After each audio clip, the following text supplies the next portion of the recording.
tuh di Limo, Depok. Gue SD di SD Negeri Limo 02 ya di Depok.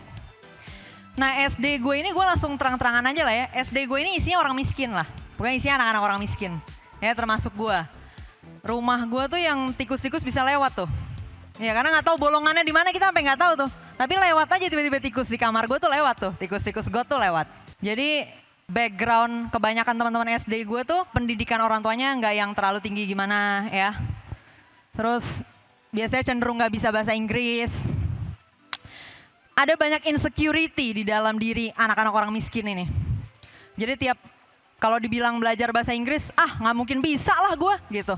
Nggak mungkin lah, bapak gue tukang sayur, bapak gue tukang ojek, gitu-gitu ya. Intinya ada banyak sekali mental block nih di orang-orang Indonesia ya dalam membangun skill, membangun mastery. Jadi selalu ngerasanya, gue dari kecil emang nggak bisa matematika, ya udah gue nggak akan pernah bisa matematika. Nah gue pengen panel ini bisa memberikan lo inspirasi ya, mudah-mudahan dari cerita-cerita mereka nanti, bagaimana orang membangun suatu skill dari nol, ya bagaimana membangun mastery dari nol. Dan bagaimana juga mereka membangun itu dengan latar belakang yang mungkin nggak se-privilege itu gitu ya, bahkan sangat underprivilege gitu. Nah kita akan coba dapat insights itu dari panel ini, dan gue harap dengan lo ngikutin panel ini, lo jadi punya kepercayaan diri yang sehat ya, bahwa membangun skill terlepas dari adanya unsur genetik, memang ada unsur genetik ya untuk skills dan intelligence dan lain sebagainya. Tapi sebenarnya faktor training dan latihan ya, training, latihan dan belajar itu juga besar pengaruhnya. Nah kadang-kadang ketika lu mulai belajar sesuatu naturally agak berat, lu ngerasa mungkin gue nggak bisa ini. Nah padahal sebenarnya belum tentu. Mungkin lu cuman perlu belajar lebih keras atau lebih efektif. Nah nanti kita juga bakal dengar insights tentang cara belajarnya juga. Sebenarnya cara belajar yang efektif kayak gimana, mungkin para panelis di panel ini juga punya insights soal itu. Oke? Kita langsung aja panggil, gue akan mulai dari Karina dulu. Karina, kita kasih tepuk tangan dulu buat Karina. Karina, di sini ada mic-nya di sebelah sini, Kar. Jabatannya sekarang apa Karina? Sebutin boleh. Ya. Oke, sekarang saya memegang jabatan ya namanya. Nggak apa-apa. Posisi kerjaan ya kan? Head of Distribution Operation and Capabilities untuk Coca-Cola Euro Pacific. Boleh secara singkat deskripsinya itu ngerjain apa secara umum? Jadi mengatur distribusinya Coca-Cola di Indonesia. Mengatur distribusi ya. Nah ini tolong diingat karena nanti kita bakal bicara background studinya Karina, skillsnya kayak gimana, dan dia sekarang tapi udah menempati posisi itu. Kita kasih tepuk tangan sekali buat Karina. Silakan duduk Karina, thank you. Berikutnya gue akan panggil Brena. Brena, kita kasih tepuk tangan buat Brena. Silakan. Brena boleh di tengah sini. Ya itu mic-nya. Brena juga sebutin dulu, sekarang pekerjaannya apa? Nah ini yang nungguin produk perusahaannya Brena nih, kita bakal bagiin di akhir ya. Jadi kalau lihat di poster tuh ada peserta akan mendapatkan produk bla bla bla. Nah itu kenapa kita taruh di akhir supaya lu stay. Oke. Brena cerita dulu posisinya sekarang di perusahaan apa dan secara singkat ngerjain apa itu. Halo semua, jadi kalau basically sekarang gue di MOP Beauty as a Chief Operating Officer. COO. Tapi COO-nya tuh basically ngurusin everything lah, semuanya. Gitu, jadi sebenarnya Chief Everything Officer. Chief Everything Officer. Gitu. Oke, jadi nggak bisa deskripsi secara singkat ya, karena sebenarnya cukup all in nih. Semuanya. Oke, thank you Brena, boleh duduk dulu. Gue ketemu Brena by the way di Zenius. Waktu itu yang gue tahu dia adalah orang partnership ya, orang business development and partnership. Nah, nanti mungkin Brena bisa cerita juga perjalanannya akhirnya sampai ke COO MOP Beauty ini. Oke, dan yang terakhir nih mungkin kalian juga udah pada kenal ya, karena kalau yang ini muka sosial media nih. Kalau yang dua ini sebenarnya agak kurang, apalagi Karina nggak main sosmed sama sekali. Nah kalau ini main sosmed banget ya. Kita panggilkan Dara. Dara Nasution, tepuk tangan dulu. Oke. Silakan Dara. Boleh diceritain dulu juga secara singkat sekarang posisinya apa, di mana, ngerjain apa tuh secara singkat. Halo semuanya, selamat sore, senang banget bisa diundang Kania. Nama saya Dara Nasution, saat ini jadi Head of Digital Golkar Institute. apa itu yang dikerjain. Kemarin ngerjain kampanye politik digital di Pileg dan Pilpres, juga transformasi digital di partainya. Gitu. Oke, thank you Dara. Jadi lebih ke mungkin ads juga ya, Facebook ads, Instagram ads dan lain sebagainya. Jadi political ads lah generally yang dikerjain sama Dara sebagai head of digital tadi ya. Oke, kita akan langsung mulai aja. Kita perlu denger sedikit background sih sebenarnya ya. Jadi teman-teman panelis di sini latar belakangnya apa nih? Tumbuh di daerah mana ya kan, kondisi kehidupannya gimana. Nah nanti jadi ada konteks nih. Membangun mastery-nya nih dari mana titik mulainya gitu kan. Boleh dari Karina dulu. Oke, terima kasih. Sebelumnya makasih Kania sudah diundang. Makasih, Karina. Mungkin saya agak berbeda ya karena yang lain sudah punya banyak pengalaman berbicara di depan publik, sementara saya tidak punya sosial media sama sekali. Dan saya tuh kaget begitu diundang pas lihat ininya loh. Ngapain lu ngundang gua gitu loh, yang lain orang-orang terkenal semua.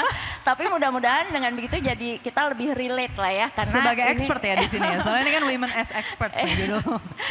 Oke, untuk menjawab pertanyaan Kania, saya itu lahir di kota Tasikmalaya, Jawa Barat. Kemudian dibesarkan di 12 kota yang berbeda.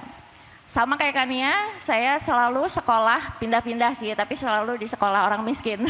Jadi sekolah saya itu dari SD, pokoknya sekolah yang paling murah sampai kuliah. Kuliah saya itu di universitas salah satu yang paling murah se-Indonesia, itu di ITS Surabaya.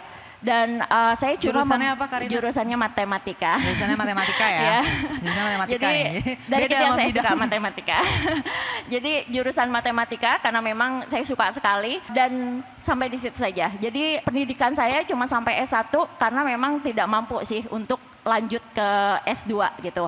Walaupun waktu itu sempat ada tawaran scholarship, saya butuh bekerja karena saya butuh uang. Jadi saya butuh mendapatkan gaji supaya bisa bertahan hidup. Cuma kayaknya yang ini agak ini sih, karena kalau misalkan udah di level saya di corporate yang besar, itu mungkin saya satu-satunya yang cuma lulusan S1. Yang lain itu kebanyakan udah master degree dan bukan cuma di Indonesia tapi di luar negeri. Jadi hal-hal seperti ini yang saya rasa juga worth to share, jangan kayak minder. Dulu saya selalu minder terus kalau kemana-mana, aduh saya ini yang pendidikannya paling rendah. Saya sempat kerja di Singapura 7 tahun, dibandingkan sama yang di sana semuanya itu saya selalu punya impostor syndrome karena saya merasa tidak layak. Tapi itu nanti ya. Jadi basically backgroundnya itu, jadi silahkan yang lain dulu. Jadi sampai tadi S1 matematika ITS itu terakhir, tapi SD sampai SMA tadi SOM ya, sekolah orang miskin. Sekolah paling murah, paling dekat. Nyokap gue juga gitu. Paling murah, paling dekat. Nggak mampu soalnya yang lebih jauh. Oke, tadi backgroundnya Karina diinget tuh pendidikannya dia matematika. Ya, jadi nanti mungkin relevan dalam konteks dia kerjanya ternyata bukan specifically bermatematik banget ya mungkin ya kan, nanti bisa diceritain. Lanjut ke Brena dulu. Ini harus dari tempat tinggal di mana ya? Lahir di mana? Lahir kota lah ya background. Jadi ketahuan kultural konteksnya apa, emang anak Jaksel dari lahir ya kan. Senopati mungkin. Nah jadi bisa tahu nih. Jadi gue tuh sebenarnya dulu kecil tuh lahir di Jakarta, cuma sebenarnya gue dulu rumah gue tuh di Bekasi kan. Sekarang kan tinggal di SCBD ya, tapi dulu tuh anak Bekasi. Dulu tuh anak Bekasi, jadi tinggal di Bekasi. SD tuh biasa lah ya, SD di Bekasi swasta. SMP SMA tuh gue anak digit. Anak Smabel 8. Oke. Rutenya udah kebayangkan, Smabel 8. Unggulan. Ini buat yang belum tahu ya, Jakarta unggulannya ya Smabel 8. Tapi makanya gue sama nih, yang termurah juga kan, digit gitu. Cuma gue dari dulu selalu berantem sama nyokap gue karena nyokap gue mau yang termurah terdekat. Tapi kalau gue mau yang termurah terbaik gitu. Jadi sampai kayak nyokap gue, Mama gak mau daftarin kamu ke SMA 8 terlalu jauh gitu. Mama gak mau daftarin kamu ke 115 terlalu jauh. Mak gue sama. Oh gak mau, aku mau yang nomor 1 gitu. Jadi berantem terus gitu kan. Sampai gue daftar sendiri lah. Smabel 8, UI, ya sempat ke ANU juga. Abis itu kerjaan, I think I started with consulting. Jadi dulu consulting dulu. Terus sempat ke banking, startups, venture capital, MOP. Sorry, gitu. tadi agak lupa ngasih konteks years of experience-nya. Tadi Karina udah berapa tahun berkarir? Biar orang bisa kebayang pembangunan mastery dan sampai jenjang karirnya udah berapa lama nih gitu kan? Kalau udah 20 tahun, berapa 14 tahun? 14 tahun. Brena?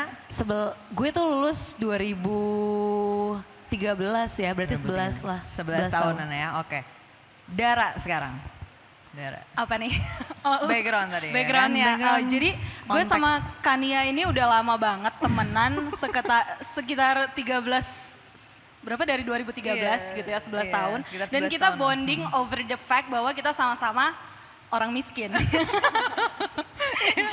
Jadi Karena kita suka bingung sama cultural context anak-anak orang kaya di FISIP UI gitu. Iya. Kayak oh mereka tuh udah punya ini waktu SMP loh gitu loh. Kayak ada gadget-gadget dan software-software yang gue sama Dara baru belajar gitu kan pas kuliah. Terus kita tuh baru tahu ternyata anak-anak Jaksel ini ya kan SD udah make itu gitu. exactly. Jadi buat teman-teman di sini mungkin beberapa yang follow gue juga mungkin udah tahu gitu ya. Kalau gue lahir besar 18 tahun itu di Pematang Siantar. Ada yang tahu nggak Pematang Siantar di mana? Tuh kan dikit kan, Pematang Siantar itu Medan, Sumatera Utara tuh 3 jam lagi gitu. Jadi benar-benar jauh lah dari kota ibu kotanya. Background keluarga, bokap gue pas gue lahir itu OB gitu ya. Sekarang sih udah nggak OB karena ya yang kita bahas hari ini mastery dan mobilitas sosial ya kan. Tapi I started that low gitu. Tapi kalau bicara soal pendidikan, gue sama Kania di S1 FISIP UI, terus gue juga S2-nya di Oxford di Inggris, jurusannya Public Policy, kebijakan publik. Dengan full beasiswa, of course kalau nggak siapa yang bayar ya kan. Jadi itu sih sekilas soal gue. Tapi tadi kalau soal sekolah, gue agak beda karena nyokap gue meskipun orang miskin, bener-bener sangat sangat prioritizing ya pendidikan. Jadi gue adalah satu-satunya anak yang TK di lingkungan gue waktu itu.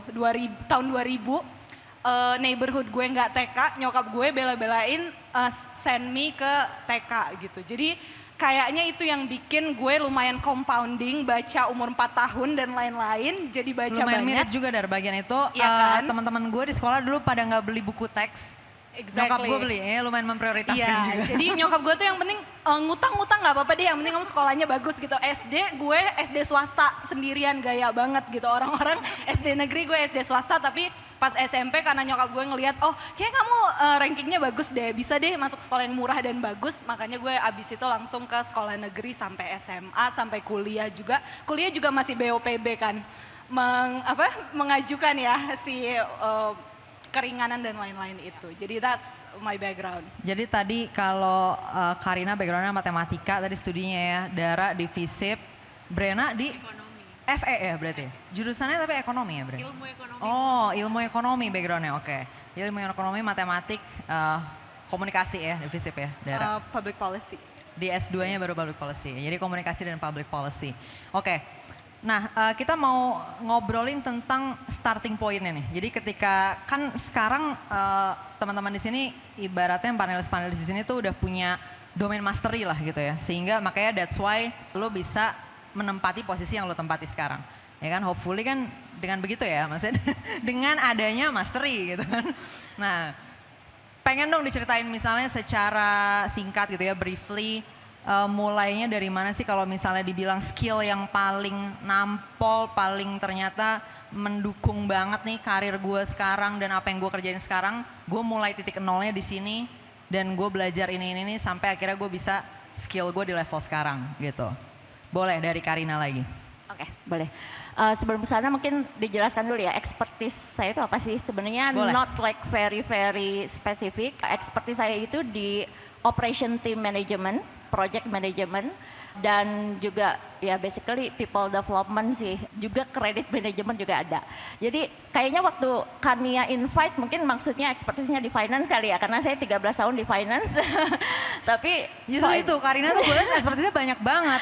Tapi yang gue tahu nih orang logiknya tuh bagus gitu. Iya. Nah justru gue pengen denger dia bisa ngomongin bagian itu juga. Maksud gue adalah sangat banyak konteks tebakan gue di dalam industri Indonesia.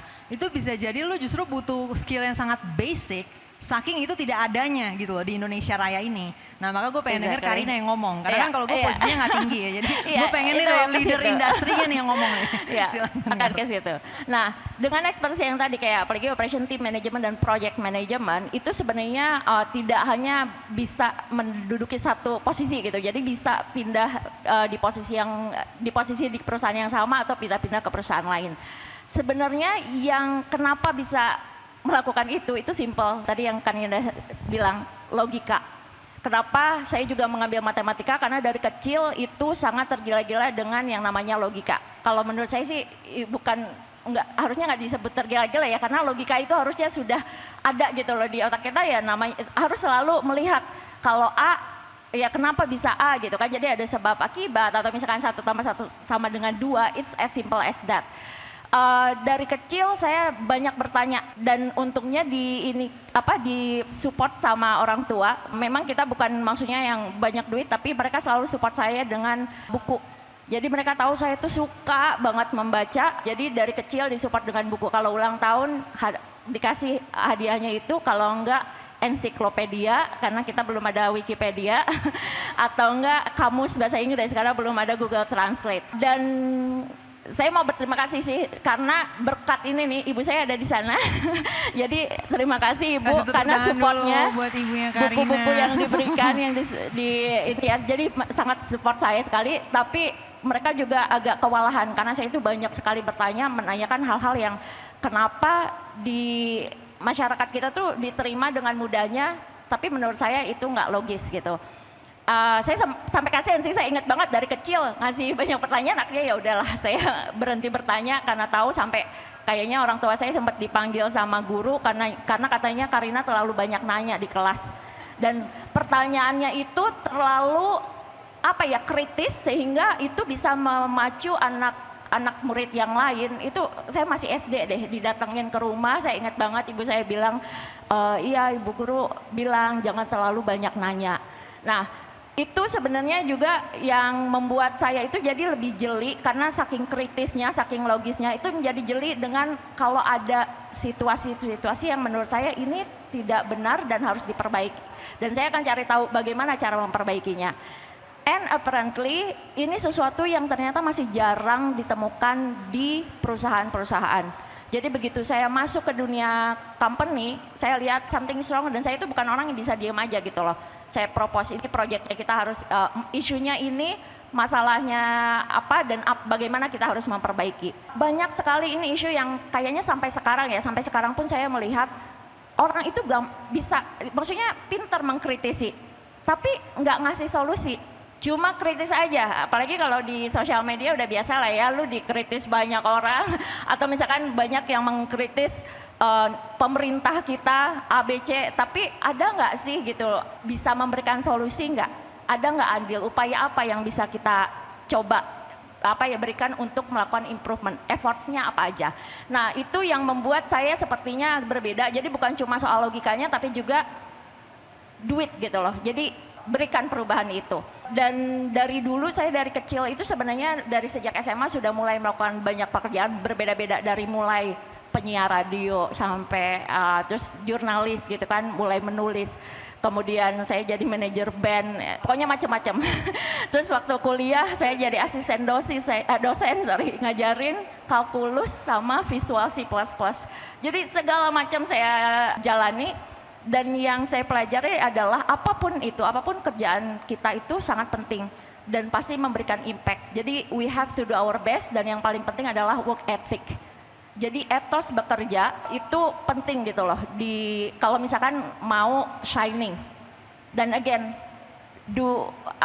make improvement dan jangan cuma ngasih kritis tapi juga kasih solusinya. Seperti itu. Thank you. Thank you. Karina, kita lanjut dulu ya, tepuk tangan dulu sekali lagi. Oke. Kita lanjut dulu ke Brena. Jadi intinya gimana mulainya sampai sekarang Iya, start. tadi bisa juga sih dimulai dari nyebutin dulu menurut lo skill lo nih apa nih yang paling ini kayaknya nih yang gue banget deh. Tapi kalau Your ngomongin- turf lah gitu. Iya. Your turf nih apa nih? Gue tuh kalau ngomongin skills malah agak bingung, tapi gue bisa ngomongin kayaknya lebih kayak ini tuh starting pointnya tuh apa itu Boleh. lebih jelas sih. Jadi Kalau gue basically, gue selalu mikir dari dulu, apapun yang gue mau lakuin, itu gue harus cari dulu nih impactnya tuh apa. Dan gue ngerasa gue lumayan nasionalis, dan dulu gue tuh selalu mikir kayaknya kalau gue nasionalis dan gue mau banget nih mengubah bangsa ini, gue cuma bisa lakuin dengan jadi menteri. Dulu gue mikirnya gitu kan. Ini harus jadi menteri ya. Harus Pertama, jadi menteri. kesimpulan pertamanya itu ya. Dulu tadinya mikirnya kayak gitu, ya. kayaknya harus jadi menteri deh buat mengubah nasib bangsa Indonesia ini. Dulu gue mikir kayak gitu, jadi that's why makanya sebelum consulting sebenarnya gue tuh inget dulu gue pernah magang di sebuah kementerian, 2 kementerian. Oke, jadi Gitu, 2 sempat magang di kementerian. 2 kementerian. 2 kementerian, tapi gue ngerasa kok di sini nggak ada banyak yang bisa gue ubah dan gue nggak bisa berkontribusi banyak, personal development gue terbatas.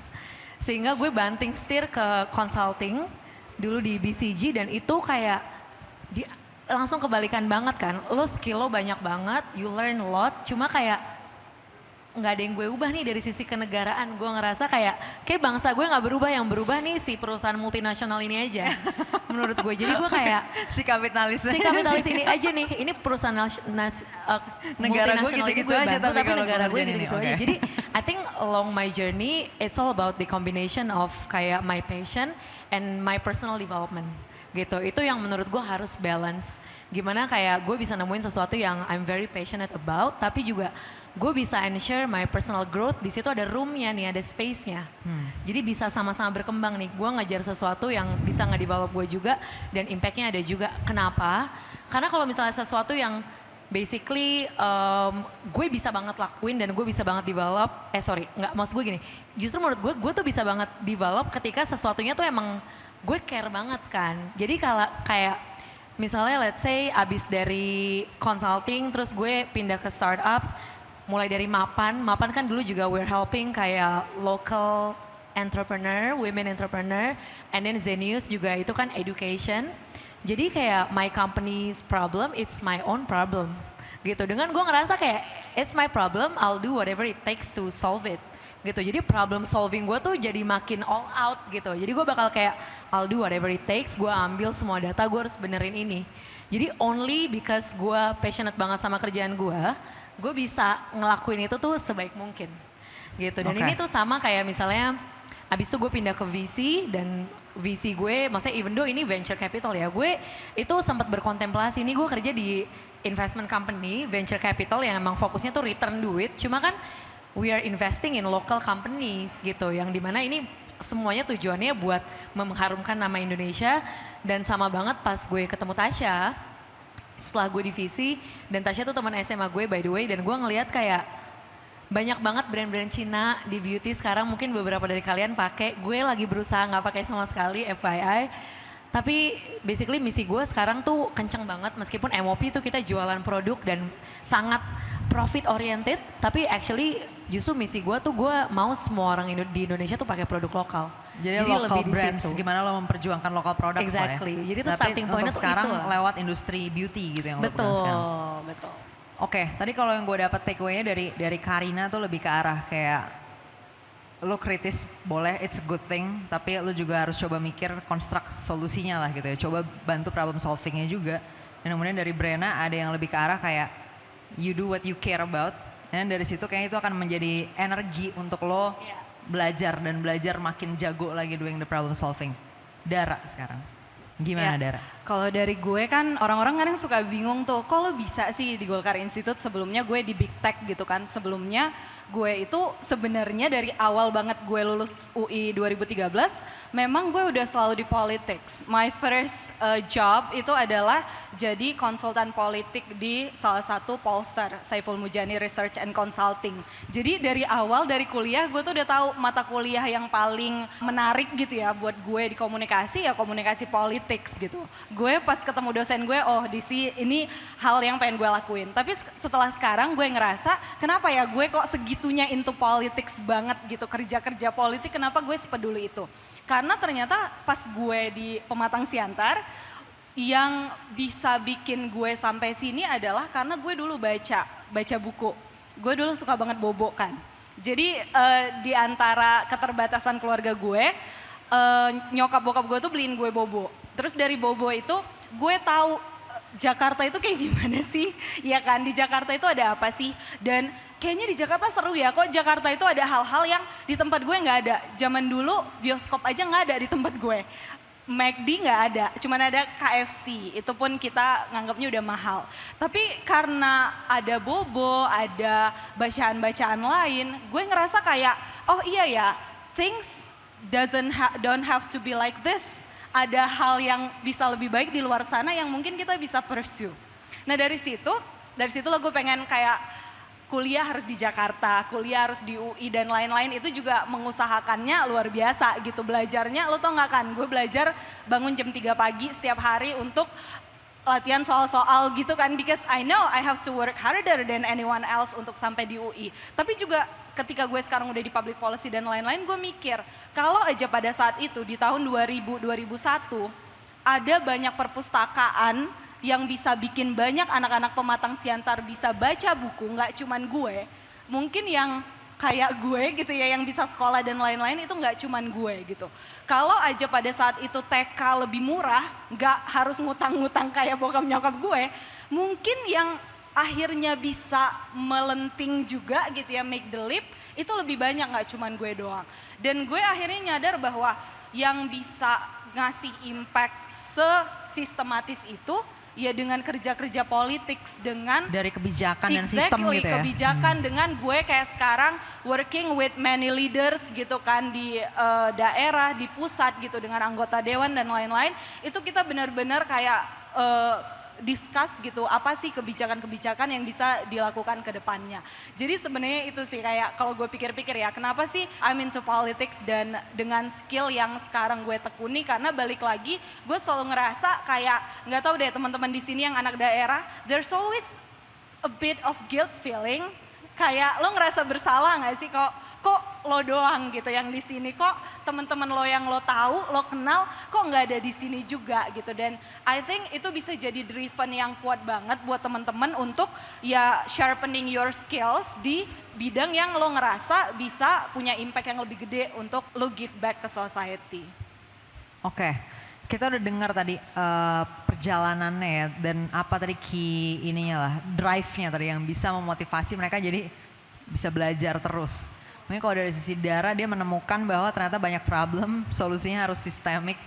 That's why dia jadinya masuknya ke domain politik. Ini rada mirip sama yang panel sebelumnya juga yang berpolitik. Karena pada akhirnya memang banyak masalah itu nggak bisa diselesaikan secara individual aktor lah ya. Jadi perlu ada orang yang bekerja di kebijakan publik. Nah sekarang kita masuk ke bagian proses belajarnya itu sendiri. Tadi kan kita udah bicara sekarang mereka ada di posisi apa, mengerjakan apa, dan bagaimana bisa melakukan problem solving dan lain sebagainya. Gue tuh punya tebakan ada skills yang akan menopang skills lainnya gitu. Nah gue mau ngasih satu pertanyaan dulu ke mereka sekarang. Nilai matematika waktu SD bagus nggak? Coba dari Dara dulu. Bagus, gue ranking 1 dari SD sampai UI. Oke. Gue pidato waktu sampai itu. valedictorian dia. Iya, itu nggak usah Di ditanya. Oxford aja nggak ranking 1, negara berkembang soalnya. Brena. SD ya? SD bagus. Bagus kan? Karina. Ya sampai akhir lah. bagus. Iyalah sampai kuliah matematika kok ya kan. Ujian nasional gue 100 matematikanya. 100 ya, jadi bukan bagus, perfect skornya. Tebakan gue, math skills ya, skill matematika adalah salah satu skill yang istilahnya itu transferable. Maksudnya apa? Lu bisa bermatematika, tiba-tiba lu bisa yang lain-lain. Enggak tiba-tiba maksudnya out of nowhere ya, maksudnya gini, ketika lu belajar sesuatu yang baru, ternyata proses belajar lu lebih lancar. Nah mungkin nanti mereka bisa sharing juga apakah mereka mengalami kayak gitu dalam proses belajar, mungkin sempat ngebandingin juga misalnya sama yang lain, kenapa ya nih orang belajar ini, gue belajar ini dengan cara ini, tapi ternyata kok di yang lain gak bekerja, tapi di gue bekerja, yang mungkin karena udah punya skill lainnya tadi, salah satunya math skill atau logic skill misalnya. Boleh mulai dari Brena dulu deh sekarang. Belajarnya Bren, gimana nih lo ngebangun tadi skills lo yang udah lo ceritain, lo kan punya drive dengan lo care dan lo peduli. Tapi kan ketika lo mencoba problem solving yang biasa dihadapin orang adalah gue tetap nggak nemu tuh, maksudnya kok lo bisa nemu sih Bren gitu kan? Iya. Analisis ini atau solving ini, gimana lo ngebangun skill ini? Iya. Jadi sebenarnya gue tuh belajar problem solving kan dari dulu pas di consulting sih terutama. Jadi dulu pas di consulting gue sempat ngerjain si multinational company itu, sampai gue pernah coba nge-solve masalah low income petani-petani di Indonesia gitu. Jadi problem solving itu pertama kali gue pelajarin, pertama kali di situ yang gue ngerasa ilmunya tuh dibawa sampai sekarang lah. Jadi I think kalau dari gue paling penting mengenai problem solving tuh sebenarnya dua hal. Sebenarnya ada satu di tengahnya sih. Cuma yang pertama kayak gimana lo benar-benar ngerti banget masalahnya. Dan kedua gimana benar-benar lo ensure nanti penyelesaian masalah tersebut tuh smooth dan excellent lah. Meskipun di tengahnya lo ada creating strategy, bener nggak? Kayak gitu kan. Nah tapi kalau dari gue pas di consulting itu, the way you understand the problems itu tuh berlayer-layer sebenarnya. Jadi lo benar-benar mesti ngerti masalah kan sampai benar-benar root causes. And di setiap layer tersebut tuh ada data di dalam situ. Jadi gimana lo sangat amat very data driven. Dan juga ada sedikit-sedikit empathy nggak sih? Di setiap masalah-masalah tersebut. Gimana memahami sudut pandang si aktor-aktor lain ini gitu ya, stakeholders lain ini. Kayak kombinasi, tapi itu juga sebenarnya data, kombinasi data, tapi juga empathy, tapi juga data juga gitu. It's the combination of everything, karena menurut gue empathy sendiri juga perlu validate juga sih. Kalau menurut gue. Gimana gitu. lo memahami data ini, lo ngerasa kayak ada spesifik belajar spesifik yang lo lakuin nggak, atau latihan spesifik yang lo lakuin, entah itu lo pernah ngambil course atau lo ngambil training tertentu, atau lo tipe yang kayak gue nggak tahu dari mana kan gue bisa ini. Jujur gue karena I know for a fact ini terjadi. Jujur gue tipe yang kedua kan, unfortunately. Tapi kayak gini sih, gue sekarang maksudnya kayak understanding problems gue data drivennya tuh lumayan gila. Balik lagi karena ke poin yang pertama gue share tadi, pokoknya my company's problem is my own problem. Jadi kalau misalnya, dan sekarang tuh problem di company gue nggak cuma ketika sales turun, sales naik juga jadi problem buat gue. Karena gue mau kalau misalnya sales naik, lo kasih tahu gue kenapa sales naik. Kalau gue tanya ini kemarin sales TikTok bagus, kenapa ya? Kak ini karena A dan B not enough. Belum, nggak bisa A dan B itu nggak ngasih tahu gue jawaban salesnya bisa naik segitu. Itu balik lagi matematika yang tadi ya. Cuma intinya menurut gue itu it's not enough. Bukan itu, pasti ada lagi. Karena kalau cuma alasannya A dan B juga terjadi di tanggal 13 dan 14. Ya itu gitu. Menunjukkan ekuivalensi dari dua situasi. Jadi dia bisa mengisolate variabel mana yang beda nih. Dan itu sebenarnya logik sih harusnya ya. Benar, jadi itu menurut gue some people think they understand the problem, some people think oh I know the problems, tapi kayak menurut gue perlu skill lebih untuk lo bisa really understand the root causes nih, the root problemsnya tuh apa gitu. Jadi that is very important. Sama kalau creating the strategy sih menurut gue ini ada the combination of rumus, semua pengetahuan dan lain-lain. Cuma yang penting juga tuh I think ensuring bahwa eksekusi penyelesaian masalah ini on point in terms of kayak lo monitoring, tracking the timelines, documenting all the processes and everything itu harus excellent sih gitu. Kalau menentukan variabel yang relevan untuk lo track tadi, itu lo juga nentuin sendiri? Maksudnya atau lo dapet referensi dari luar? Jadi basically gue selalu nentuin sendiri, tapi gue juga cari tahu gitu. Tapi ini suatu hal yang gini kan, menurut gue ini juga berpengaruh dengan kayak experience ya. Karena kayak misalnya di tahun pertama gue di company A, itu variabel yang gue pikir mungkin cuma 9. Tapi kayak tahun kedua, enggak, variabelnya 21 gitu. Dan gue kadang surprise juga, misalnya gue baru masuk ke company, and then mereka mikir kayak buat mereka variabelnya cuma 4, tapi gue masuk variabelnya tuh 9 men. Lo perlu 5 variabel ini lagi gitu. But then gue juga gak bisa sesombong itu, karena di tahun kedua gue mikir, oh ternyata variabelnya tuh 21. Kita selama ini kurang kayak gitu. Di situ sebenarnya ada scientific thinking juga lah ya. Maksudnya gimana lo secara empiris lo mencari tahu variabel-variabel apa aja yang berpengaruh ke suatu situasi. Kita coba ke Dara sekarang, Dar. Nah lo kan juga berkutat dengan data ya, dengan analisis data. Gimana lo membangun skill ini? Kalau tadi Brenna tipe yang gak tahu nih gimana. Lupa dia gimana cara dia tahu itu tuh gue juga sih, gue juga kayak gitu. Iya, jadi buat konteks teman-teman ya, data yang Kania omongin itu apa? Jadi gue kan memang kerjanya politics, tapi yang kita pengen lakukan adalah gimana lo bisa bikin kampanye politik itu lebih efisien. Tools-toolsnya apa aja, dan kebetulan background gue di big tech, jadi kita pakai teknologi gitu, social media campaign, but itu lebih apa ya, kayak jualan produk Tapi bedanya yang dijual ini adalah kandidat dan gagasan gitu. And you track every metric, you track them throughout the funnel, ya kan? Funnelingnya dari orang nggak tahu sampai dia milih, sampai dia advocate, itu kita track semua. Kalau ditanya gimana gue belajarnya, jujur gue memang mengadopsi ini dari dunia komersial. Di brand kan emang udah sering dan udah cukup ajek ya, kayak lo marketing ya emang udah ada ilmunya gitu. Tapi pas gue di politics dan kampanye modern, ternyata ini tuh sesuatu yang belum banyak kan. Maksudnya di politik jarang orang pakai matrix ini. Karena yang kalau tadi lo dengar panel sebelumnya, banyak kampanye-kampanye yang mahal banget itu memang gara-gara it's very inefficient. Sangat tidak efisien yang tadi katanya dilakukan. kalah, makanya disebutin kalah, juga ada ya. yang Udah banyak buang duit 60M kalah nih. Iya kan, itu ada, ya itu Kenapa karena nih?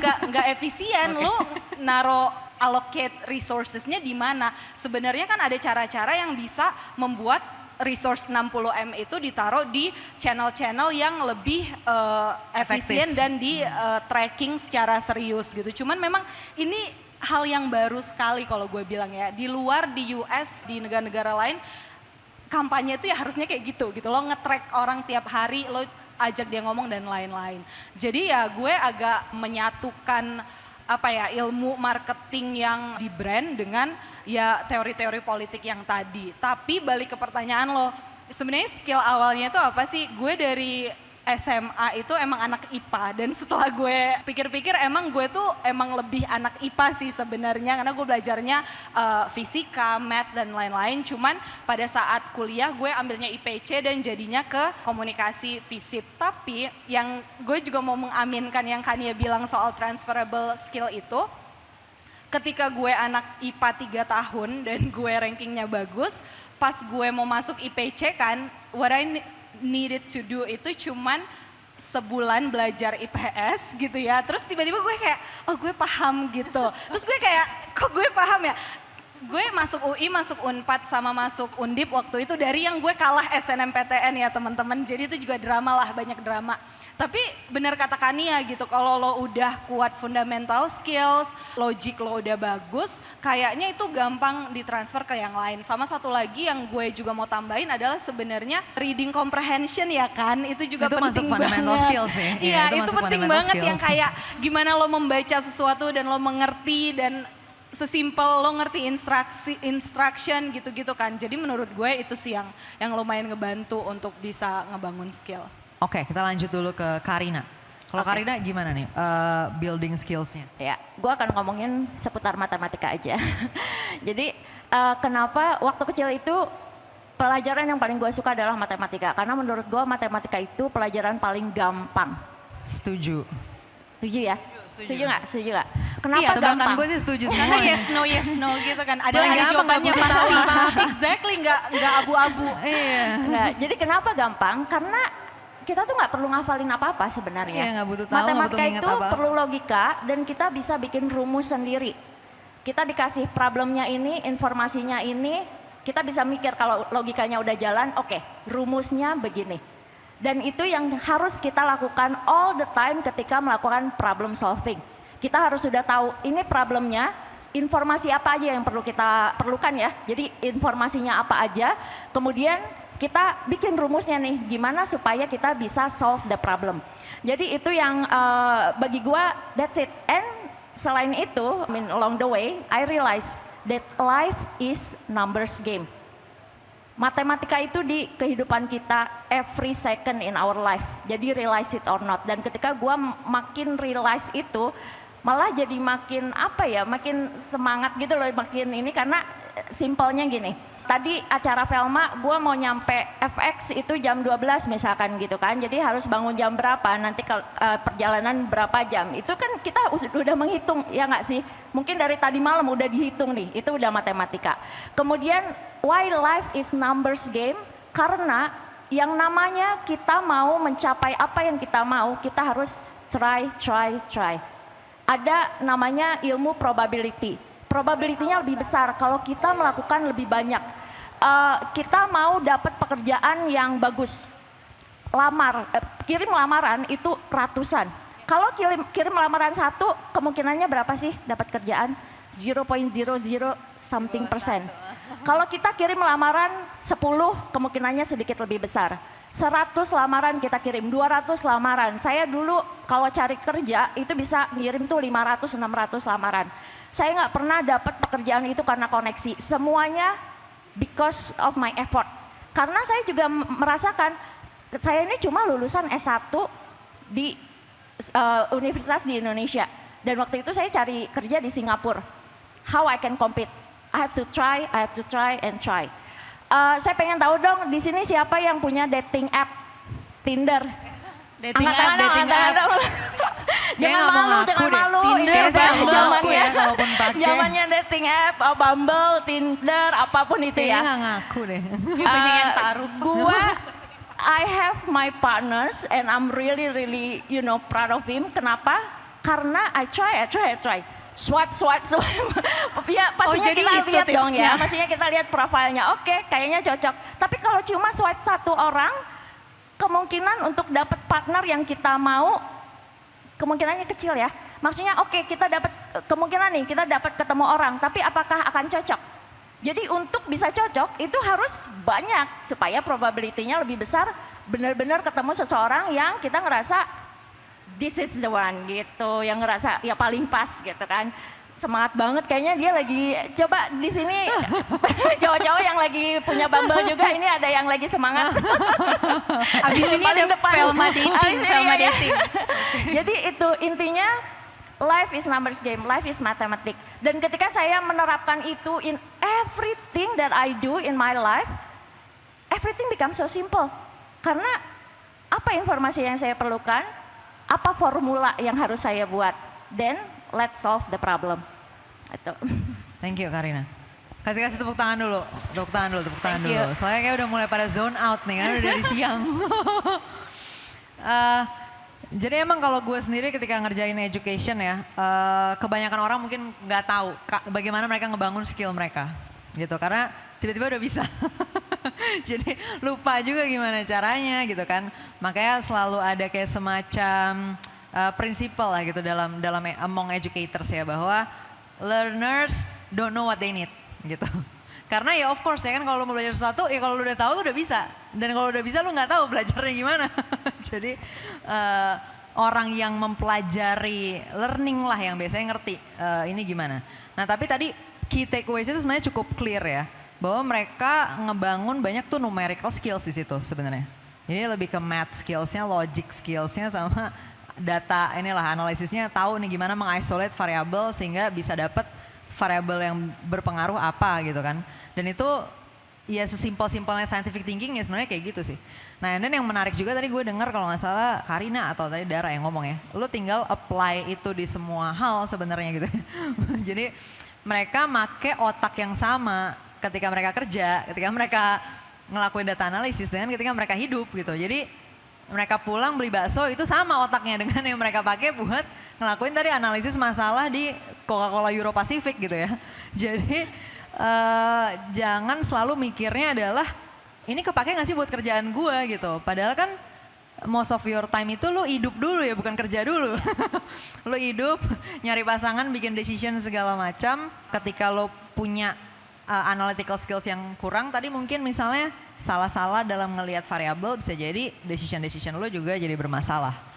Sekarang gue mau nanya seberapa jurusan atau pendidikan yang kalian tempuh itu menurut kalian dari POV kalian sendiri aja ya. Seberapa itu berpengaruh ke skill building lo gitu. Jadi kayak oh gue ngerasa hasil dari sekolah gue tuh membantu 80% proses gue ngebangun skill sehingga gue punya mastery yang sekarang gue punya atau 0% kan. Boleh ya terserah. Boleh dari Dara dulu. Aduh bingung. Jadi kalau gue selalu menganggap gue tuh sekolah secara pragmatis. Apa itu maksudnya? Kan sekarang di Twitter banyak ya perdebatan kayak sekolah itu tempat pencetak cari kerja atau apa. Tapi gue coming from Pematang Siantar, ya emang udah kena brainwash, lo tuh kuliah buat cari kerja. Gak ada tuh kuliah buat aktualisasi diri, gak ada sumpah. Nyokap gue ya lo dikirim ke UI supaya lo kerja gitu. Jadi akhirnya gue selalu memperlakukan sekolah itu sebagai ya how does it contribute to my career or next career gitu. Jadi ketika gue S1 kira-kira dengan gue masuk ke UI gitu ya, gue lebih mementingkan UI-nya by the way. Karena gue tahu bahwa ya di Indonesia sekolah job market kita tuh masih put emphasize on that gitu waktu itu gitu. Jadi ya udah gue kuliah di sana. Tapi kalau masalah skill pas di UI, gue lebih banyak skill gue dapet dari suara mahasiswa. Suma UI itu Berarti koran lebih ke kampus. kegiatan ekstranya ya? Ekstranya itu Ekskulnya. gue belajar nulis, belajar yang lain-lain itu dari sana. Kuliah gue ngebantu iya, tapi lebih di tataran teoritis yang mungkin kalau apalagi kita fresh grade gitu ya, agak jauh tuh gap antara apa yang kita pelajari di kuliah, apalagi gue kuliahnya media studies, mohon maaf, Adorno dan lain-lain gitu kan, kayak sosiologi. Sementara kerjaan pertama gue gimana ya kita bisa bantu nih partai menang gitu, itu my first job. Jadi ya lumayan kebantunya untuk skill-skill yang lebih pragmatis di ekskulnya justru. Kalau untuk yang kedua di public policy, gue ngerasa itu justru yang ngebantu banget. Karena memang gini, orang kan selalu pengen, Kak aku lulus pengen S2. Gue tuh selalu menyarankan jangan dulu karena lo belum tahu dunia kerja, skill yang lo butuhkan untuk lo ke depannya itu apa gitu kan. Jangan-jangan lo masih yang kayak ya udah karena gue belum tahu mau ngapain, kayaknya path termudah adalah S2 gitu. Gue selalu menyarankan lo kerja dulu deh 2 tahun selain biar lo tahu lo mau ngapain di hidup ini, skill lo butuh apa. Yang kedua S2 itu persiapannya mahal. Lu IELTS dan lain-lain aja itu bisa habis puluhan juta. Jadi kalau nggak kerja dulu, ya kecuali punya ayah bunda foundation mungkin ya, yang which Ayah I Bunda don't Foundation. have. Ya jadi lo kerja dulu gitu. Tapi balik lagi S2 gue itu cukup membantu skill-skill karena gue nyadar ketika sebelum gue S2, kayak tadi pembicara sebelumnya bilang politics tanpa public policy itu lo akhirnya cuma jadi kontestasi doang kan. Dan pada waktu itu gue ngerasa itu, gue paham kontestasinya, gue paham hitung-hitungan menang kayak gimana. Tapi gue kurang paham nih policy yang bagus itu kayak apa gitu. Nah di titik itu gue merasa oh gue butuh tuh belajar public policy. Nah ketika lo berangkat S2 dengan jelas, clear gitu ya goals lo mau kesana tuh belajar apa. Itu kayaknya lo juga lebih happy gitu lo belajarnya. Dan ketika lo balik, lo nggak bingung lagi, gue mau ngapain ya abis S2 gitu kan banyak juga kan orang yang kayak abis S2 cari kerja susah dan lain-lain. Ya karena nggak dipikirin dari awal gitu, balik lagi kan. Decision lo tuh nggak kayak Kania bilang variabelnya nggak lo isolate, nggak benar-benar lo cost and benefit analysis gitu. Kalau lo udah melakukan itu di awal dan firm, variabel lo benar, sebenarnya lo akan jarang galau sih di hidup ini menurut gue. You just know gitu lo, you just know what to do in life gitu. Iya, that's why kenapa gue invite panelis ini, emang mereka cenderung udah kayak gitu, dari decision makingnya selalu kayak gitu. Jadi jelas nih cost, ya kan cost mau and ini effect, ngapain, cost kenapa benefit gue analysis. kesini gitu. Makanya mereka pasti masalah tuh bahkan udah terhindarkan, bukan udah tercegah gitu loh, bukan nyelesain masalah gitu. Jadi kalaupun ada itu by chance aja. Tadi kan kita Iya. probability ya dalam hidup Iya. memang ada sih. Lo udah se-prepare apapun, tapi ada iya. aja sih kesialan lo dalam hidup gitu 1-2. Tapi kalau lo punya fundamentals yang bagus, lo juga pastinya tahu gitu harus ngapain. ya masalah-masalah yang nggak sebenarnya bisa dihindarin ya bisa Iya, terhindarin udah gitu kan. dihindarin. Udah dihindarin. Oke, kita lanjut ke Karina coba. Gimana proses sekolahnya, proses pendidikannya maksudnya? Iya, proses pendidikannya ngaruh ke skill buildingnya. Oke, short and mathematical answer 100%. Jadi 100% sangat berpengaruh karena tapi bukan soal kalkulusnya atau aljabarnya atau visual C++-nya karena gue belajar computer science-nya Itu juga. lebih ke vocabnya lah tapi itu ya. ke logiknya. Ya, Logiknya jadi kan jurusan matematika itu bagi gue 100% bisa gue apply dan bukan cuma soal di kerjaan, di karir tapi in real Kehidupan life. ya. Iya, kadang-kadang emang kalau gue lihat ya, gue perhatiin ya. Orang-orang yang nge-tweet atau nge-post di Instagramnya, gue belajar matematika nggak ngerti ya gunanya apa gitu, atau nggak matematika nggak penting, itu biasanya nggak bisa matematika. Jadi kalau yang jago kayak orang-orang yang ada di sini, mereka nggak bakal bilang itu nggak penting, mereka bakal bilang, oh iya jelas gue nerapin di sini. Jadi Ya of course kalau lu nggak ngerti cara make setrikaan, ya lu bakal bilang setrikaan gak penting, ngerti nggak sih? Nah jadi hati-hati aja sama kata-kata kayak gitu tuh biasanya datang dari orang yang nggak bisa ngelakuin itu, makanya dia bilang itu nggak penting, gitu. Oke, itu aja jadi Kara. Jadi kalau lu clear banget lo emang dari belajar lo matematika tuh 100% ya? 100% I can berpengaruh apply. ke skills lo dan Yes. akhirnya ke karir lo? Iya. Oke, Brena. Gue mirip-mirip sih, tapi kayaknya kalau dari gue kayak 50-50 ya. Maksudnya kayak definitely banyak banget hal yang gue pelajari di sekolah dan kuliah tuh gue lupa. Kayak pengantar bisnis. Belajar apa nggak tahu ya? Kayak nggak ingat, jadi kayak pengantar bisnis, terus kayak misalnya marketing. Sekarang gue kayak rumus semua marketing gitu, bukan rumus sih, maksudnya kayak marketing itu kan ada marketing ABCD itu gue lupa semua, intinya nggak ada yang gue inget. Tapi actually di seluruh hidup gue sekarang, ketika gue berpikir gue tetap pakai kerangka econometrics dan behavioral economics. Di apapun itu selalu di otak gue tuh econometrics sih. Maksudnya meskipun gue nggak ngitung, nggak gue run gitu, tapi everything ada econometrics frameworknya lah di otak gue. Jadi gue bilang 50-50 sih kalau gue. Tebakan gue sih yang itu mungkin lebih ke universal matrix juga. Tebakan gue sih dua orang ini juga gitu. Bahkan nggak kuliah IE pasti pakai econometrics. Gue selalu bingung kalau misalnya gue ngasih cost benefit analysis, terus orang protes, maksudnya kenapa harus pakai ini kan? Ya gue nanya balik, ya terus pakai apa kalau nggak pakai itu gitu. Emang Justru gue ada bingung di apa yang hidup mau ini- diukur gitu loh kalau bukan ngitung cost dan benefit. Gue juga Exactly. bingung gitu. Di Jadi hidup gue ini kan pengen itu pakai ini. semua. Iya itu kayak universal apa ya, inevitability gitu loh. Maksudnya lu mau pakai apa lagi nih mengukur decision ini bagusan mana gitu kan, ya satu-satunya yang bisa lo pertimbangin ya udah benefit dan cost dari nilai resource yang lo hadepin di pilihan-pilihan itu gitu. Dan sesuai tebakan gue ternyata emang mereka semua juga pakai itu anyway. Oke, jadi kalau dari Brena tadi IE lebih ke 50-50 ya, karena beberapa mungkin lebih ke knowledge-nya ya, maksudnya pengetahuan-pengetahuannya banyak yang mungkin udah nggak relevan lah gitu, tapi framework cara berpikirnya itu akhirnya applicable terus aja. Dan emang kalau cara berpikir economics ya tadi gue bilang ya, itu lebih ke universal sih gitu. Pada akhirnya terlepas dari bidang pekerjaannya Brena apa, dia akan pakai itu sebenarnya. Sama satu lagi juga menurut gue yang penting di highlight di sini dari proses belajar dan skill building ini yang kadang-kadang orang nggak ngeh adalah selalu ada dua sisi dari hasil belajar sebenarnya. Pertama adalah pengetahuan domainnya itu sendiri. Misalnya tadi kalau Brena jadi mengetahui tentang IE, tadi Karina jadi tahu kalkulus, tahu C++ segala macam, Dara mungkin jadi ngerti matrix-matrix untuk ngitung elektabilitas segala macam. Itu dari sisi domain belajarnya tuh bikin lo jadi tahu apa atau bisa apa.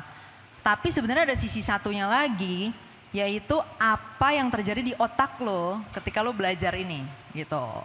Nah ada domain-domain tertentu yang ketika lo belajar itu, struktur otak lu nih kebentuk ke arah yang akhirnya bisa kepake di mana-mana. Nah contohnya tadi lu belajar matematik, belajar statistik, mungkin statistik analisis, IE, itu cenderung bikin lu jadi punya logic yang kuat nih gitu. Dan itu akhirnya kepake di berbagai macam problem analisis. Oke, gue akan coba kasih kesempatan buat audience nih sekarang. Karena pertanyaan gue udah habis. 1, 2, 3, oh banyak banget ya. Bentar, 3 dulu. Gue udah tahu nih pasti audiensnya banyak. Halo kakak-kakak panel, kenalin aku Natasha. Tadi kan bahas banyak banget tentang scientific thinking kan, dan aku pun juga salah satu orang yang ikutan ngerasain benefitnya itu di kehidupan sehari-hari. Cuman gak bisa dipungkiri bahwa gak semua orang di lingkungan aku, keluarga, even di universitas itu ngelakuin scientific thinking. And how do you deal with that? Karena bagiku it's very frustrating kayak ketemu orang-orang yang mikirannya mandek dan jadinya bingung gitu loh, gue harus ngapain abis ini. Dan I think it could affect me as a person juga. Dan mungkin as the time goes by, skills aku dan how I perceive things in my surroundings juga bakal ke affect gitu. Jadi kayak how do you deal with that, gitu aja sih. Kita tampung dulu ya, nanti gue recap. Boleh yang belakang dulu, tadi udah ada mic-nya? Oke, selamat, udah sore ya, udah mau malam ya, itulah Sore pokoknya menjelang ya. Sore malam. kali ya. Selamat sore buat semua panelis, nama saya Imad, saya mau nanya paling untuk semuanya ya. Lebih baik punya mastery di satu bidang tapi kesulitan untuk menangani atau mempelajari bidang-bidang baru, atau menjadi jack of all trades but master of none. Itu aja sih. Thank Oke, you. jadi generalis specialist debate lah ya. Satu lagi dulu boleh, nanti gue tampung habis itu jawab. Yang ini boleh nih. Selamat sore semuanya, perkenalkan nama saya Anggun. Saya mau tanya sama kakak-kakak panelis di depan, menurut kakak-kakak bagaimana batasan usia kerja pada perekrutan tenaga kerja? Terima kasih. Oke, thank you Anggun, thank you Imat juga. Gue akan coba split questionsnya ke mereka bertiga, tapi nanti silakan kalau ada yang mau nambahin langsung nambahin ya.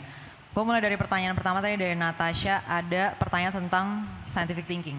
Karena kebetulan panelis-panelis di sini udah mengintegrate ya scientific thinking ke dalam segala sesuatu. Mungkin udah ke dalam mitokondrianya udah scientific thinking gitu. Udah melakukan itu. Tapi kita tahu itu bukan budaya yang umum di Indonesia. Jadi kayak kalau ditanya tahu kesimpulan ini dari mana? Nggak tahu deh gitu ya. Kenapa begini? Biasanya begitu gitu kan. Kalau enggak, kalau ada orang udah experience ditanya kenapa lu pakai metode ini, dia akan bilang itu best practice-nya. Tapi nggak punya argumen kenapa ini pas di konteks ini gitu kan dan seterusnya. Nah sedangkan mereka tadi dari cerita mereka udah kelihatan nih mereka selalu mengecek gitu kan empirical datanya seperti apa, variabel-variabel yang berpengaruh di realitas seperti apa. Nah gue pengen Karina jawab karena dia datang dari culture kerja yang udah berbeda nih. Jadi dia sempat ke Singapura, terus sempat ke Indonesia, dan dia sempat curhat panjang banget ke gue soal kaget-kagetnya dia. Culture shocknya dia dengan kok bisa ya gitu analisis ini. Mungkin dia udah punya solusinya juga nih. Gimana nih urusan scientific thinking ini? Silakan Kak. Ya, untuk menjawab pertanyaan Tasya ya. Oke. Jadi sebenarnya ini adalah bagian dari people management dan people development juga. Jadi kalau saya menerapkan people development itu passion saya banget. Because I want my team itu benar-benar bisa develop themselves ya. Jadi memang harus sangat sabar. There was a time dulu tuh gue nggak sabaran banget. Jadi kalau misalkan oke, lu nggak bisa, oke, let me just do it myself biar lebih cepat gitu kan, biar lebih cepat. But it was a big mistake. Jadi kita nggak bisa seperti itu. We have to be very patient. Jadi benar-benar harus membimbing, stop taking it to ourselves karena ngerasa oke, I can do it better, I can do it faster. Maybe yes, but it will not fix the team management issue gitu loh. Karena kita pengen timnya juga jadi maju gitu loh. Not only ourselves, itu benar-benar tugas terutama sebagai leader ya. Jadi we want to develop our team, jadi harus sabar, didiskusikan. Jadi kita coba kasih ini loh, isunya ini, what do you think? Kita nggak ngasih tahu. So we should not tell them this is how to do it, we ask them. Jadi kita tanya, jadi jangan ngasih tahu tapi nanya, menurut lu harusnya seperti apa ya? Terus misalkan dia bilang harusnya A, B, C, tapi kayaknya lu lupa deh, kita ada informasi seperti ini. Lu lupa ya kalau misalkan seperti A, tapi nanti ada konsekuensi ini. Coba dicari lagi, menurut lu solusi apa yang lebih baik. So we have to be very patient, karena yang kita inginkan adalah people around us are also develop. Bukan cuma diri kita sendiri. Dulu gue seperti itu, kayak gue udahlah let me just do it myself. Tapi kita nggak bisa. Jadi memang harus sabar tapi jangan juga merendahkan. Jadi jangan sampai ya seperti itu kayak ngasih tahu, nah lu tuh salah harusnya begini. We should not do that. We have to appreciate. Dan yang penting kita sebenarnya bisa ngelihat juga ketika misalkan berurusan dengan orang A, we have to see sebenarnya apakah dia punya skillnya seperti apa, willnya seperti apa. Bagi saya yang skillnya masih rendah, misalkan scientific thinkingnya rendah, but he or she has the will, that's actually really good. The big issue is ketika willnya nggak ada. Jadi kayak udah pokoknya gue nggak mau belajar lagi. Nah ini beda lagi gitu loh, treatmentnya harus seperti apa. Jadi ya intinya sabar dan let's try to educate people around us, tapi jangan menceramahi sih. Jadi benar-benar mengajak diskusi, mengajak belajar bersama. Dan kita juga harus terbuka. Mungkin ketika, it happens a lot actually. Ketika misalkan saya ada isu, kemudian saya ngerasa, aduh nih tim salah nih gitu ya pemikirannya. And then we discuss together, apparently ada beberapa hal yang saya juga ternyata salah gitu loh. Jadi not everything that I was thinking 100% true. Jadi ketika kita mengajak orangnya diskusi, mengajak brainstorming, itu di mana kita juga bisa belajar. Jadi bukan cuma misalkan di member kita yang develop, kita sendiri juga meningkatkan diri sendiri juga. seperti itu. Mudah-mudahan menjawab Thank ya. you. Karina. Thank you. Brena sama Dara ada mau nambahin? Oke, kita lanjut ke generalis spesialis. Mungkin ke Dara dulu nih, Dar. Menurut lo gimana? Iya, kalau ini gue- kayak perdebatan yang udah umum ya, Iya, kayak tadi mendingan umum sih. generalis atau spesialis atau sebenarnya itu harusnya nggak dikotomi kayak gitu. Iya, kalau gue ngerasanya memang, gue nggak tahu lo mungkin nanti bisa baca buku Range ya, itu dia bilang generalis sih yang harusnya triumph di hidup ini. Tapi kalau gue berdasarkan pengalaman gue adalah kalau lo masih muda, memang sebaiknya lo coba sebanyak-banyaknya. Lo coba domain-domain yang menurut lo bakal cocok. Karena menurut gue sistem perguruan tinggi kita itu nggak cukup untuk equip kita untuk bikin decision, kita tuh harusnya spending the rest of our life itu ngapain gitu. Ya kan, itu cuma 4 tahun yang kadang-kadang banyak juga mungkin lo ngerasa terlalu teoritis atau nggak banyak juga lo ditunjukkan kayak gimana sih bikin keputusan nanti karir lo mau jadi apa dan apa. Itu kan nggak banyak di sistem pendidikan kita yang sekarang gitu. Jadi kalau gue selalu menyarankan lo harus coba beberapa role dulu mungkin di 5 tahun pertama ini lo ya kerjaan lo gitu beberapa, jadi jangan terlalu cepat untuk ngekunci di satu gitu, karena pada akhirnya lo akan tahu ketika lo udah terekspos dengan banyak domain, banyak skill, nanti lo akan semakin bisa menentukan yang mana sih sebenarnya yang akan paling cocok buat diri lo. Cuman juga gue merasa kalau kenapa generalis adalah kayak lo bilang kan, skill-skill itu suka kadang transferable satu sama lain gitu. Jadi kayak gue tiba-tiba pas gue belajarnya di konsultan politik, elektabilitas dan lain-lain, oh ternyata logic itu kepake juga di public policy-nya gitu. Atau ternyata ketika gue di Facebook gitu ya, dengan ngelihat global company dan lain-lain, ternyata itu juga memperkaya perspektif gue untuk ngerjain yang sekarang gitu. Jadi I think it's always good to expose yourself to many domains before lo fokus ke satu.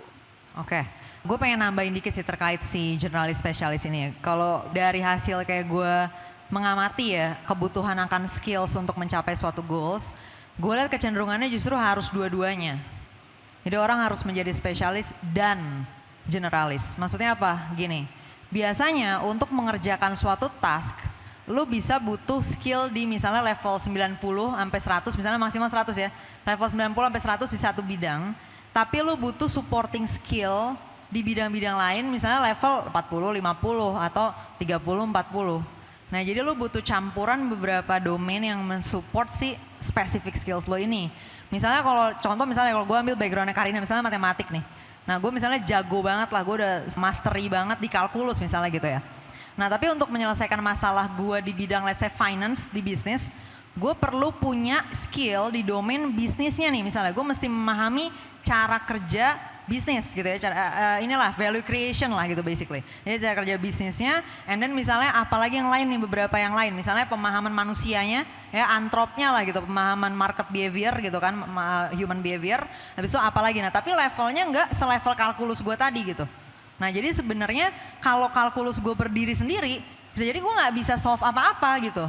Nah jadi lo bakal butuh campuran general skillsnya yang bisa support specific skill lo, yang lo harus jadi jago banget in a skill. Dan cuman kadang-kadang definisi skill ini juga orang rada sempit ya. Jadi jago banget di suatu skill itu nggak harus bidang yang konkret profesional, kayak misalnya bidang politik atau bidang ekonomi atau tadi misalnya ads gitu ya, misalnya advertisement. Sebenarnya nggak harus kayak gitu. Lo jago banget logic itu juga udah specific skills gitu loh. Atau tadi lu jago banget kalkulus, itu udah specific skills gitu. Jadi domainnya tuh nggak harus yang konkret-konkret kayak oh gue jago banget fisika untuk PLTU misalnya, nggak harus kayak gitu gitu. Nah itu udah specific skills. Nah tapi yang gue pahami adalah tadi one specific skill lo ini nggak bisa berdiri sendiri. So lo perlu ada supporting general skillsnya yang ngebantu lo memahami big picture-nya juga gitu ya, big picture cara ini bekerja. Dan akhirnya lo bisa contribute jadinya di suatu task atau tadi suatu problem solving lah gitu. Itu tambahan gue terkait generalis spesialis. Dari Karina atau Brena mau ada tambahan untuk pertanyaan kedua? Oke, gue masuk ke pertanyaan terakhir tadi yang dari Anggun ya. Pertanyaannya dia sebenarnya lebih ke batasan usia, ini bakal gue lempar ke Brena. gue tapi pengen Brena lebih jelasin sebenarnya perspektif user atau employer untuk general recruitment aja Bren. Kayak lu tuh ngelihatnya sebenarnya model rekrutmen yang ada sekarang tuh dari sisi requirements-nya udah bagus atau menurut lu nih banyak hal sebenarnya ini bisa dibuang aja nih gitu. Misalnya tadi syarat usia atau mungkin syarat gelar atau apalah yang lainnya. Karena kan lu udah berpengalaman menjadi user nih ya dan lu udah ngelihat bagaimana kita ngerekrut orang kayak gini, hasilnya gini, orang kayak gini, hasilnya gini. Nah, lu mungkin udah punya insights how to recruit well gitu. Iya. Silakan Bre. Karena banyak banget syaratnya ya, minimal pendidikan apa, Minimal pendidikan, umur. tadi ada batasan usia, maksimal usia, minimal usia. Nah, ya gimana lo ngeliatnya? Iya, so basically kalau gue selama ini ngerekrut kan hal paling penting dalam proses rekrutmen yang gue bener-bener lihat banget itu pertama tuh case study, kedua tuh interview gitu. Jadi which means di sini apapun yang tertulis di dalam lembaran aplikasi terkait kayak pendidikan, umur dan lain-lain tuh kalau buat gue nggak sepenting gimana lo ngerjain case study-nya dan juga kayak interviewnya tuh kira-kira gimana gitu. Lebih ke situ sih karena kayak lumayan banyak kali ya gue hiring dan gue ngelihat kayak orang yang misalnya dengan umurnya berapa atau misalnya let's say mereka tuh lulusan mana, udah kayak pendidikannya levelnya sudah setinggi apa, but then di tempat kerja dia masih belum bisa compete dengan anak yang misalnya benar-benar baru lulus dan sebaliknya kayak gitu. Jadi kalau gue ngelihat umur, background pendidikan dan lain-lain itu hal yang mungkin jadi apa ya kan ya, ketika kayak MOP ini kemarin kita buka lowongan intern yang daftar 1.600 gitu. Jadi gue kayak oke, kalau dari 1.600 gue gak mungkin interview dan kayak ngebacain case study semuanya dong. So that's why probably we need that to do the first screening, but that's it gitu. Menurut gue itu gak akan jadi hal penentu banget lah untuk dia bisa nantinya kerja gitu. Jadi gue penasaran sih Bren, sebagai first filter tadi. Maksudnya ketika lu make administrative filter tadi kan. Iya. Maksudnya di depan karena tadi ada 1.600 nggak mungkin lo interview semua atau nggak mungkin lo baca case studies-nya semua. Nah tapi first filter ini yang lo terima apakah tadi lo setuju dengan misalnya filter usia atau lo tipe yang nggak gue filternya pakai ini doang misalnya di depan apakah gelar doang atau jurusan doang atau lo juga tipe yang gue jurusan gue nggak peduli misalnya atau apa nih first filternya ini? jujur gue usia, gue bahkan selama ini ngobrol sama HR tim gue sampai nggak inget gitu loh. Ada namanya sebuah variabel usia karena itu not even kita omongin. Oke. Ngerti gak kan gitu. Jadi lu tiba rekruter yang jelas udah usia definitely bukan hal yang iya, lo kayak, pikirin ya? Not even kita pikirin tapi lebih kayak oke ini ada misalnya kampus kita sekarang misalnya posisi yang kita cari misalnya marketing gitu.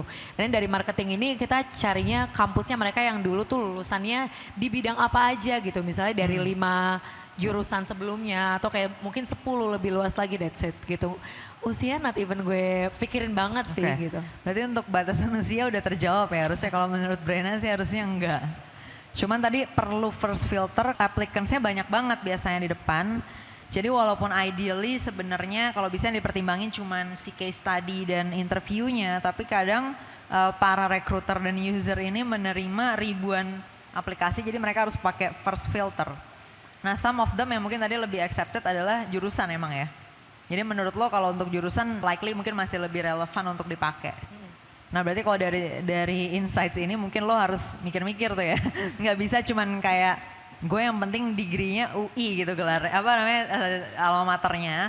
Tapi jurusannya apa yang nggak bisa nih ternyata masuk ke bidang-bidang yang lo ternyata mau gitu tapi misalnya. itu di company gue ya, maksudnya kan sekarang kayak misalnya let's say BUMN, I think they have more advanced system gitu loh kan. Okay. Jadi even lo jurusan manapun udah ada kayak mungkin kayak first testnya dulu yang dari jurusan manapun dia bisa tahu lah math-nya tuh seberapa dan lain-lain. Bisa dilihat lagi juga ya. Tapi kalau lo sendiri sebagai user lo masih terima lah gitu ya filter menggunakan kalau gue si karena belum ada jurusan sistemnya atau, nih iya. sekarang. Jadi kayak yang gampang dulu deh. Oke. Gitu.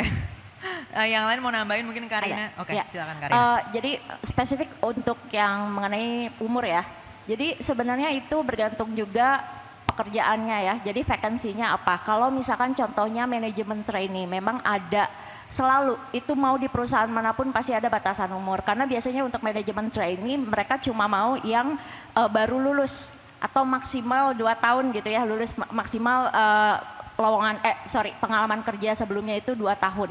Itu akan di mana-mana seperti itu dan kita tidak jadi logikanya adalah kalau manajemen training memang pengen sekali mendidik yang muda-muda untuk jadi future leader. Jadi pasti ada batasan umur. Tapi untuk pekerjaan-pekerjaan yang sudah membutuhkan expertise, sudah membutuhkan experience, itu biasanya nggak ada batasan umur kan. Jadi jadi saya pengalaman selalu di big corporate multinasional, jadinya tahu bahwa ya memang untuk yang ini nggak ada. Jadi jangan khawatir, misalkan aduh saya udah umur segini, banyak sekali lowongan dan banyak sekali yang sebenarnya tidak melihat itu juga, tapi memang sangat penting dilihat adalah experience. Dari pengalaman saya bahkan jurusan juga nggak penting, tapi experience apa yang sudah dimiliki. Karena contoh sebelumnya saya di finance, saya megang credit management, saya pengen yang punya pengalaman di kredit. Tapi kalau misalkan posisinya adalah analis, bahkan kredit manajemennya pun nggak perlu. Saya perlunya yang logikanya bagus, saya perlu yang memang bisa menganalisis dengan baik. Jadi itu sih, dan kayak tadi dibilang business case. Jadi kita kasih business case, begitu dilihat hasilnya itu yang paling menentukan. Bukan umurnya. Cuma umur itu biasanya ya untuk yang di untuk fresh graduate ya. Jadi pasti ada. Tidak bisa diungkir yang itu. Yeah, thank you Karina. Dari Dara masih mau ada tambahan? Cukup sih, tapi pengalaman gue ya, ini gue share aja. Ya. Gue agak kaget sih ngelihat CV di Indonesia tuh pakai foto dan pakai tanggal lahir. Iya kan, Mbak Karina mungkin juga bisa chime in, Itu karena pas nggak gue penting. S2 itu gue CV-nya masih kayak yang di sini, banyak desain dan lain-lain itu kan. Terus pas gue ke sana itu dapat feedback bahwa CV itu nggak boleh pakai foto, nggak boleh nyantumin tanggal lahir karena jatuhnya itu bisa discriminatory justru. Jadi bisa jadi itu tuh ngebuat recruitersnya itu bias ngelihat kita gitu. Jadi bisa jadi dengan ada muka lo di situ, mungkin lo berkerudung atau enggak gitu kan, itu mempengaruhi keputusan-keputusan dia. Begitu juga dengan data yang umur gitu. Sama alamat juga kayaknya nggak terlalu penting ya lo tulis detail banget gitu kayak mau ngirim paket Shopee gitu kan. Jadi menurut gue even di orang Indonesia itu banyak hal-hal yang kayak gitu, yang kayak ketika kita masuknya ke big company multinasional ternyata standarnya nggak seperti itu gitu. Jadi itu sih yang mungkin kedepannya butuh diimprove, dan ya justru kalau di luar itu tuh jadi diskriminatori kalau lo taruh umur di situ. Tambah dong satu Oke, lagi. boleh, Because it's Karina. very good point, cuma buat tips saja. Jadi kalau untuk CV itu dibuat 1 page please. Jangan lebih dari 1 halaman. 1 halaman dibikin singkat pengalamannya apa aja. Dan tulisannya aja ya, iya, nggak usah kebanyakan tulisan. ornamen. Dan dimulai dari experience yang paling terakhir, bukan dari yang paling awal. Jadi dari akhir sampai belakang. Jadi ini tips saja karena kalau begitu kita ngecek itu bisa menentukan sekali. Bahkan grammar ya, jadi dicek semua grammarnya. Karena kalau saya ngelihat, oh ini grammarnya jelek udah.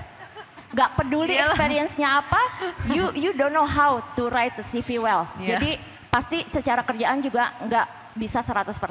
So please think, kayak benar-benar dipersiapkan harus 100%.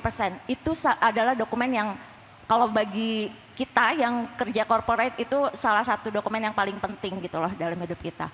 Ya, Itu thank you, tipsnya Kar. aja. Iya, gue sendiri sebagai recruiter juga lumayan zero tolerance urusan kesalahan di CV atau resume gitu. Bukan karena apa, maksudnya orang suka bilang apaan sih lu kan perintilan gini doang gitu ya. Apaan sih cuman salah is sama was gitu-gitu, maksudnya grammar kan gitu. Oh, apa sih lu kayak gini grammar Nazi banget gitu ya misalnya kata orang-orang. Enggak, poin gue gini ya, resume atau CV ini kan one document, one life. Maksudnya apa, lu bukan suruh bikin itu tiap hari nih. Lu bikin itu cuma sekali. And then you have like all the fucking time in the world ya kan, untuk baca itu. Ya maksud gue kalau lo gak peduli sama itu kenapa gue harus peduli? Gitu loh, sesimpel itu buat gue kalau lo gak peduli sama dokumen. Lo ya kenapa gue harus peduli untuk baca itu gitu loh. Ya kan, jadi gue juga tipe yang gue udah lihat, salah udah gue langsung buang. Dan itu Atau menunjukkan subjek emailnya salah gue buang. Iya. Nggak, dan itu menunjukkan etos kerja orangnya Oh, juga, etos etikanya juga kan kayak oke. Ya, care for excellence lah. Iya, Ya. exactly.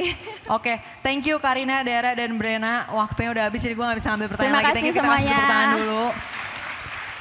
Sekarang kita bakal sesi foto lagi bersama panelis. Habis ini kita bakal ada istirahat agak panjang, jadi santai dulu, jangan kemana-mana dulu, kita foto dulu. Fotografernya udah di sini. Oke.